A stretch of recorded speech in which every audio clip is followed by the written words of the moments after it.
The metal struck her legs before she even saw it coming. Emily Carter collapsed onto the ground, the world tilting sideways in a flash of agony. Her art, her only voice, stretched out behind her, unfinished, as blood pooled beneath her broken limbs. She tried to scream, but no sound came out. It never did. Across the lawn, Mrs. Harrington, the self-appointed queen of Silver Creek Meadows, stood panting, the heavy coil of steel wire still clutched in her trembling hands. Her lips curled into a cold sneer. "This is what happens when you break the rules," she hissed, glancing around to see if anyone was watching. She didn't see the camera hidden in a second-story window across the street. She didn't see the boy behind it, recording everything with shaking hands. And she didn't see the storm about to descend on her perfect little kingdom. Because Emily Carter wasn't just another silent girl in the neighborhood. She was the daughter of Ryan Carter, a man who had spent 15 years hunting predators for a living. And this time, the monster was living right next door. 3 months earlier, on a chilly January morning, the Carter family had crossed the threshold into Silver Creek Meadows with fragile hope tucked beneath their grief. Ryan Carter had picked the house carefully, a quiet cul-de-sac at the far edge of town, away from heavy traffic and old memories. After 2 years of endless therapy appointments, hollow anniversaries, and the unbearable silence left by a child's lost laughter, he needed this fresh start almost as much as Emily did. Emily, 10 years old but carrying the weight of a lifetime on her thin shoulders, hadn't spoken since the accident that had killed her mother. Her world had shrunk to hand gestures, small smiles, and the vivid drawings that poured from her fingers like water from a broken dam. In the moving truck, Ryan caught glimpses of her sketching frantically in a battered spiral notebook as they drove into their new neighborhood: bright birds, towering trees, winding rivers, a desperate, colorful language when words refused to come. Silver Creek Meadows advertised itself as a haven for families. Manicured lawns, crisp white fences, little parks on every corner. But Ryan, a detective by blood and instinct, had seen the thinly veiled rules: conform or be crushed. He hoped Emily's quiet art could survive here. He hoped she could survive here. The first few weeks were good, deceptively good. Emily set up her easel in the backyard, filling the blank stretch of wooden fence with sprawling, breathtaking murals. Birds taking flight, wildflowers stretching to the sky, a mother and daughter holding hands under a sunburst of color. Neighbors walking by the community path behind their yard often stopped to admire her work. Some even left small notes tucked into the cracks of the fence. "Beautiful. Thank you for making this street feel alive. Your art makes this place better." Ryan watched his daughter bloom in small ways he hadn't dared to dream of. She didn't speak, not yet, but her drawings grew more intricate, more confident. Each stroke of paint was a whisper clawing its way back toward hope. And for a brief moment, Ryan believed they had finally outrun the darkness. But shadows have long memories. And in Silver Creek Meadows, the shadows wore press suits and carried clipboards. Mrs. Margaret Harrington, president of the Homeowners Association, lived 2 streets over but patrolled the neighborhood like a queen inspecting her kingdom. Her perfectly coiffed silver hair was a helmet against compassion. Her iron blouses and heavy pearl necklaces gleamed like armor. And her vision for Silver Creek Meadows had no room for unsanctioned creativity. Ryan first met her when he found a bright orange violation notice stapled to their door. Unauthorized modification of exterior property. Immediate removal required. Fine pending. $500. He'd laughed at first, thinking it a clerical error, until Mrs. Harrington herself appeared on their doorstep, her expression as chilly as the winter air. "Rules are rules, Mr. Carter," she said crisply, ignoring Emily peeking around his leg. "We maintain standards here. Deviations, however charming, must be corrected."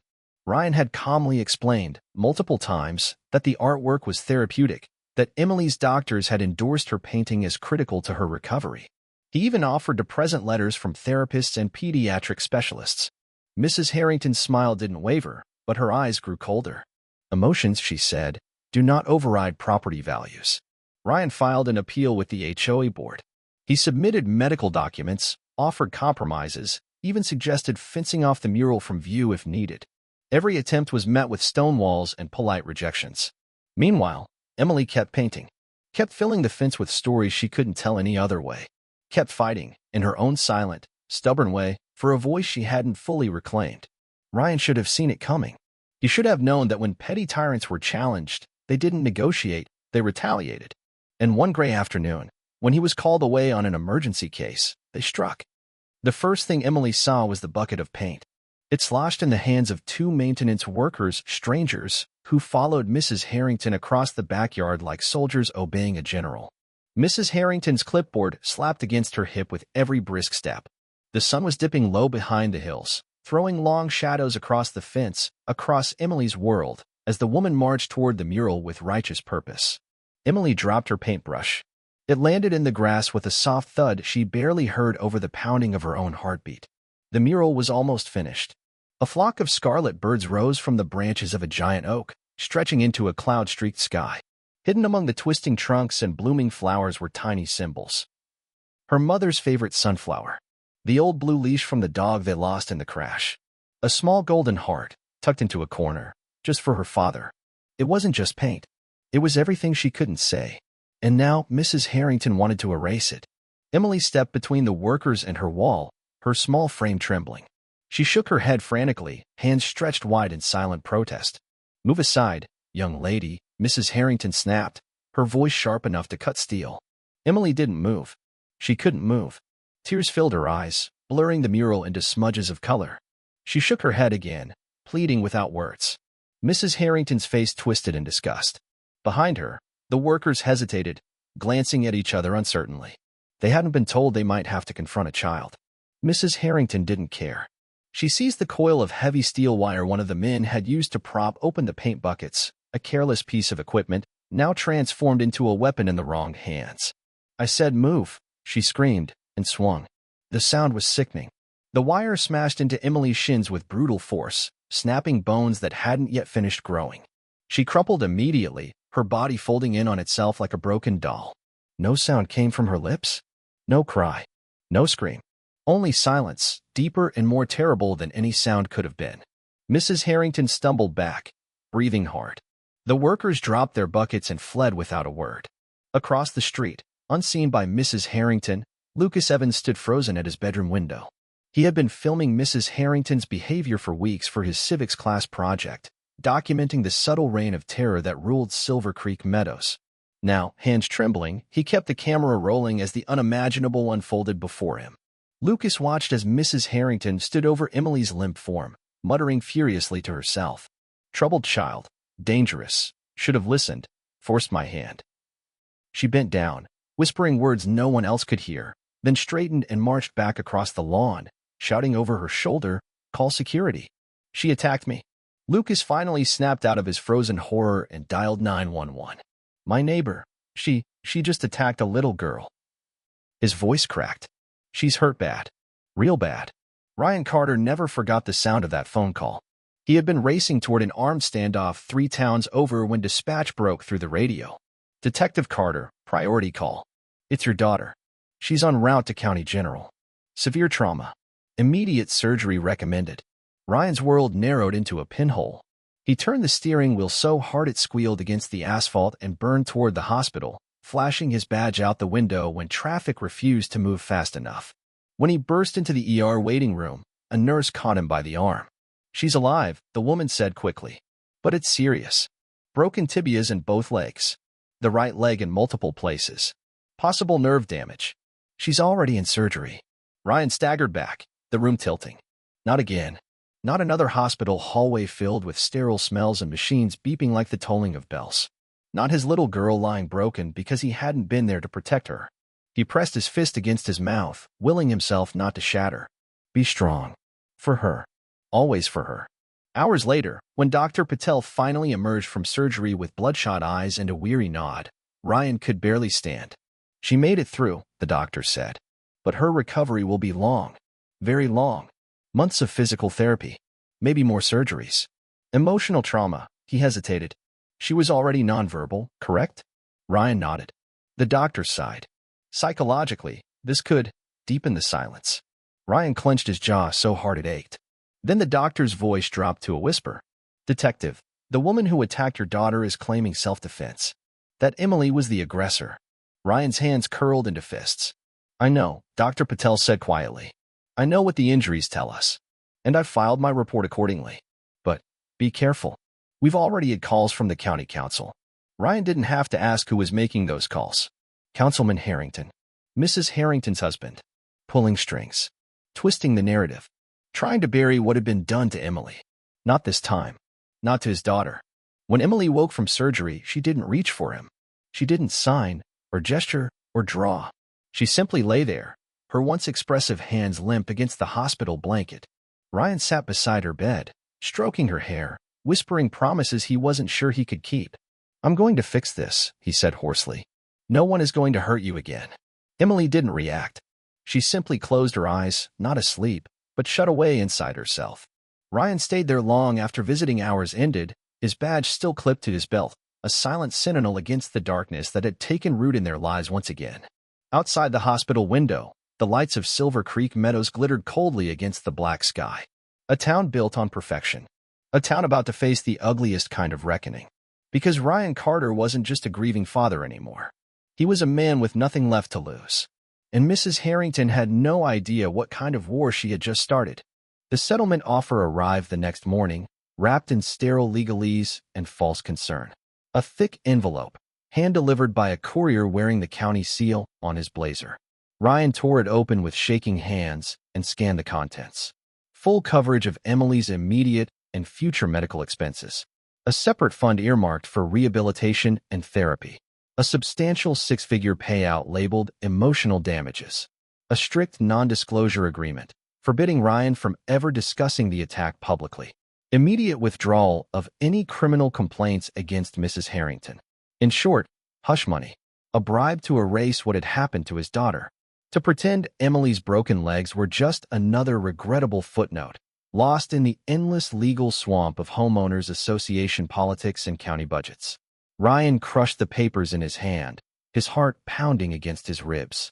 He thought of Emily lying in the hospital bed, too fragile to even cry. He thought of Mrs. Harrington's cold voice, barking at workers like soldiers. Of how easily she had swung that coil of wire, as if a child's bones were nothing more than obstacles to be bulldozed. And yet, the math was brutal. Even with his detective salary, even with savings, he couldn't afford the mountain of expenses coming their way. Specialists, physical therapy, adaptive equipment, years, maybe a lifetime, of ongoing medical care. He ran a hand over his face, feeling the exhaustion seep into his bones. They were trying to buy him off because they knew the cost of fighting back would crush him. They were counting on his desperation. That night, Ryan sat by Emily's bed, laptop open, studying the offer again and again until the words blurred into a smear of legal jargon. He didn't even hear the first knock at the door. It was the second, louder and more urgent, that finally broke through his haze. Ryan padded quietly downstairs, wary out of instinct. He opened the door to find a teenage boy standing awkwardly on the porch, shifting from foot to foot, clutching something tightly in his hand. "Detective Carter?" the boy asked, voice cracking with nerves. Ryan blinked. It took him a moment to place the face. Lucas Evans, neighbor, sophomore at Silver Creek High. Always polite, always quiet. Ryan nodded cautiously. Lucas thrust a small flash drive toward him. I filmed what happened," Lucas said in a rush. "I was recording for a school project. HOA stuff. I got everything. Mrs. Harrington, the workers, what she did to Emily." Ryan stared at the flash drive as if it were a live grenade. "And," Lucas continued, his voice dropping, "someone from the school board called my mom today. They said if we spread false accusations we could face consequences. Expulsion. Legal action. My mom's scared. But," he looked up, eyes blazing with something older than his years. "But it's wrong. What happened? And you need proof." Ryan's throat tightened painfully. For the first time in days, a sliver of hope pierced the fog. He took the flash drive carefully, gripping it like something sacred. "Thank you," he said, his voice rough. Lucas shifted, glancing over his shoulder at the dark street. "They're not just going after you," he said quietly. "They've done this before. Other families. Ones with kids like Emily. Kids who don't fit their perfect picture." Ryan's detective instincts flared. "Names," he said. Lucas nodded. "My mom runs a parent group for kids with disabilities. She's been keeping track. Complaints. Harassment. Families forced to move. We've got files. Contacts." Ryan felt the pieces begin to shift in his mind. The shape of something larger, something rotten woven into the pristine lawns and painted fences of Silver Creek Meadows. Not just an attack. A pattern. A sickness hiding beneath the HOA's polished surface. And now, finally, he had a way to expose it. He plugged the flash drive into his laptop the moment Lucas left. The video opened full screen, grainy but clear enough. Ryan watched, heart in his throat, as the scene unfolded. Emily painting peacefully at the fence. Mrs. Harrington arriving, flanked by workers. The shouting. Emily's desperate resistance. The brutal swing of the wire. The silent collapse. And then, the damning words Mrs. Harrington muttered as she stood over Emily's crumpled form. See what happens when you don't follow the rules. Now clean this mess up before someone important sees it.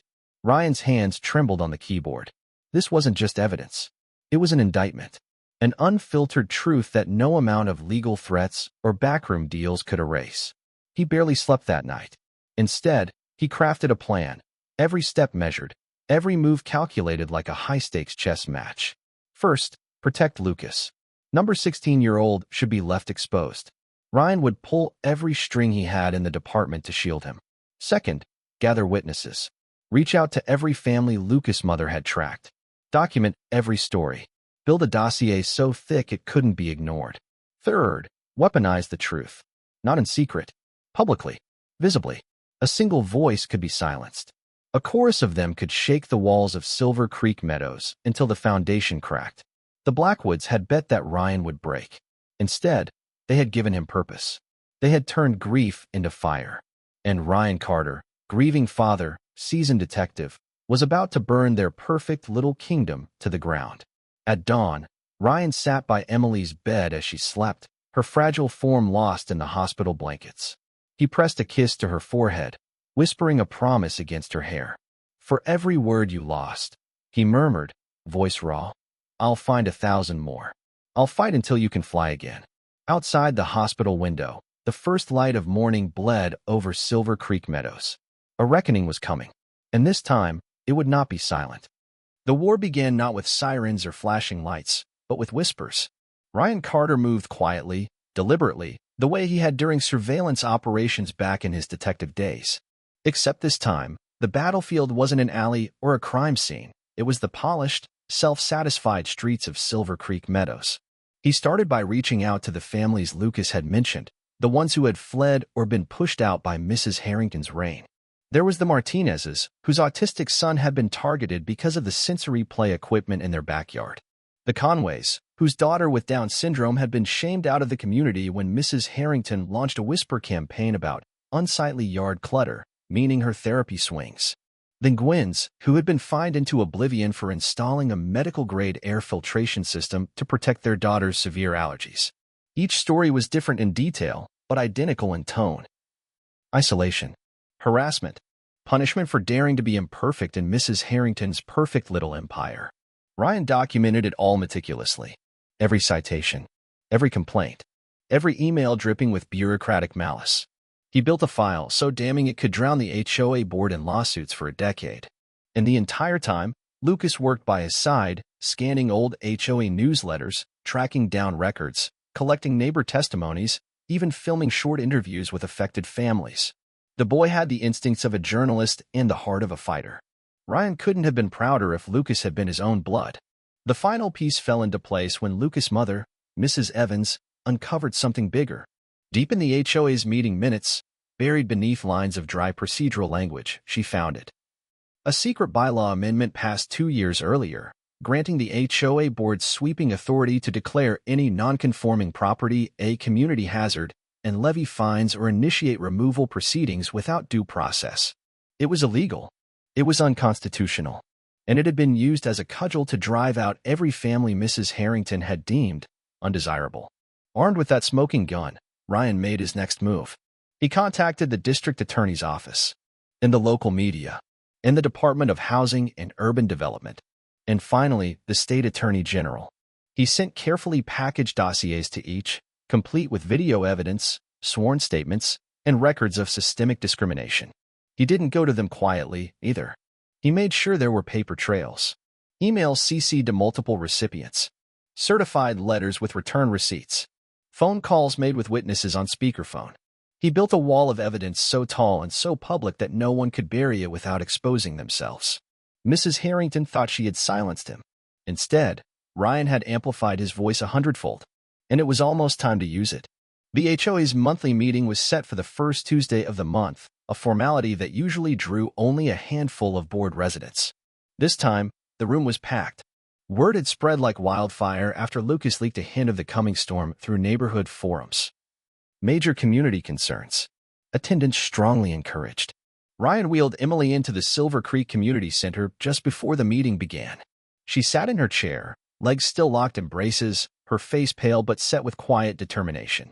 She hadn't spoken since the night Mrs. Harrington attacked her, had barely moved beyond small nods and blank stares. But tonight, something flickered in her eyes, something Ryan hadn't seen since the crash that stole her mother away. Fight. Real, stubborn, beautiful fight. Mrs. Harrington presided at the front table, flanked by the other HOA board members, all carefully neutral, their smiles tight and strained. She tapped her clipboard against the table for order. "Let's begin," she said crisply, as if nothing were amiss. "As you know, we take our community standards seriously.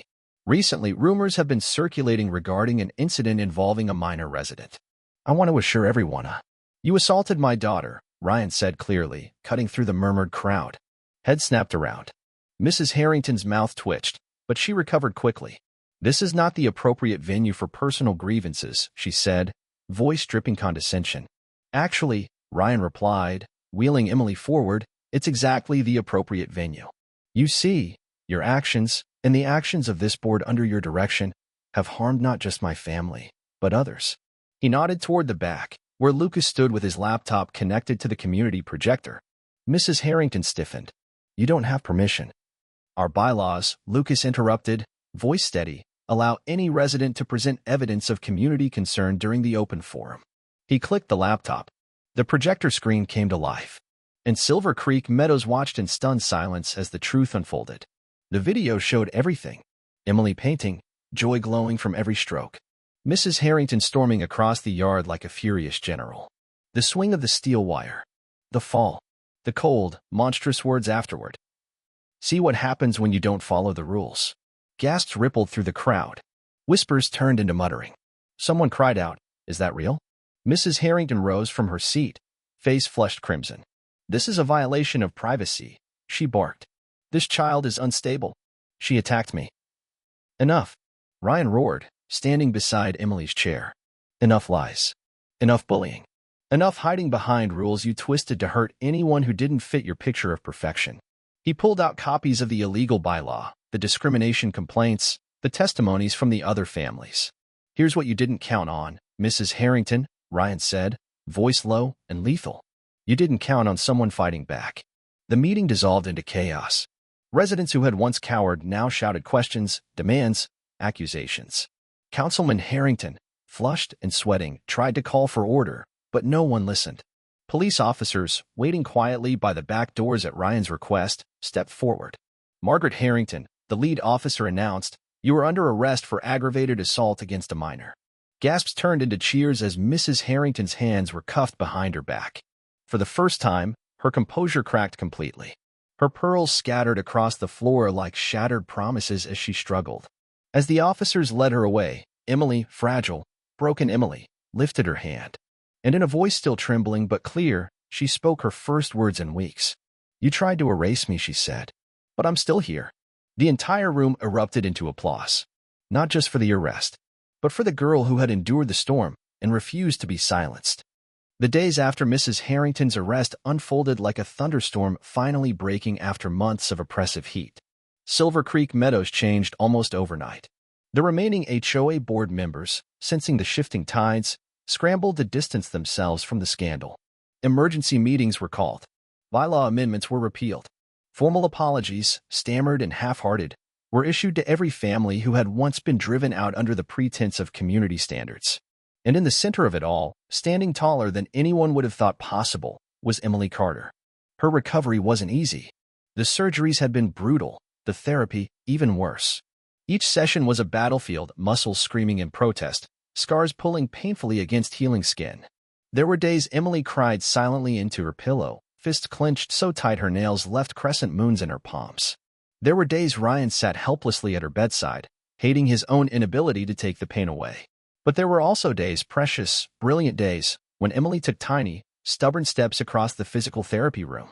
when she spoke soft sentences to her nurses, when she began to draw again, tentative lines that grew bolder with each passing week. Her first completed sketch after the attack wasn't a bird or a tree. It was a small heart, cradled in the open hands of a girl standing defiantly against a storm. Ryan wept when he saw it. Not out of grief this time, but gratitude. Gratitude that Emily had found her voice again. And this time, she wasn't going to let anyone steal it. Inspired by the battle they had witnessed, the community rallied around Emily.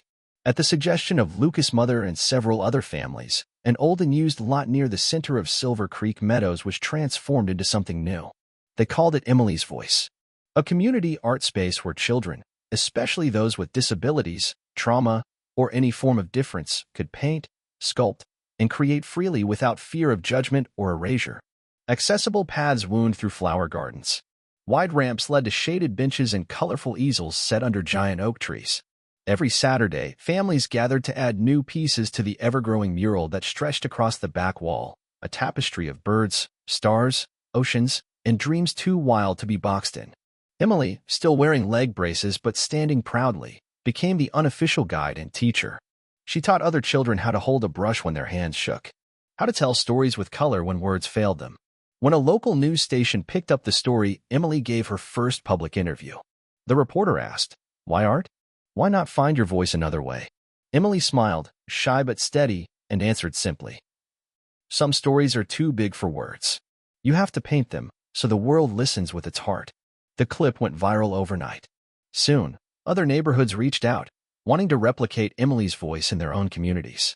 What had begun as a silent mural on a backyard fence had become a movement, a defiant, beautiful rebellion against conformity and cruelty. A reminder that differences weren't flaws to be hidden, but colors that made the world brighter. On the one-year anniversary of the attack, Ryan and Emily returned to Emily's Voice. The sun was setting, casting golden light across the murals. Children raced past, laughing and painting, their voices filling the air like music. Emily, taller now, her steps stronger even with the braces, led her father to a newly finished wall.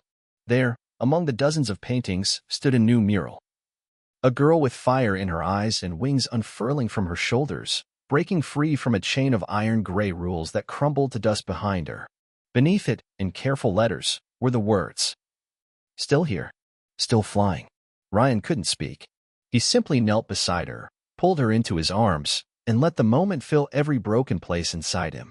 Emily leaned against him, smiling softly, and whispered, "Thank you for fighting for my voice." Ryan kissed the crown of her head, his own voice rough with emotion. "No, kiddo," he said. "You fought for it. You just reminded the rest of us how to listen." And for the first time since tragedy had shattered their world, Ryan Carter realized something extraordinary. They hadn't just survived. They had won. Together.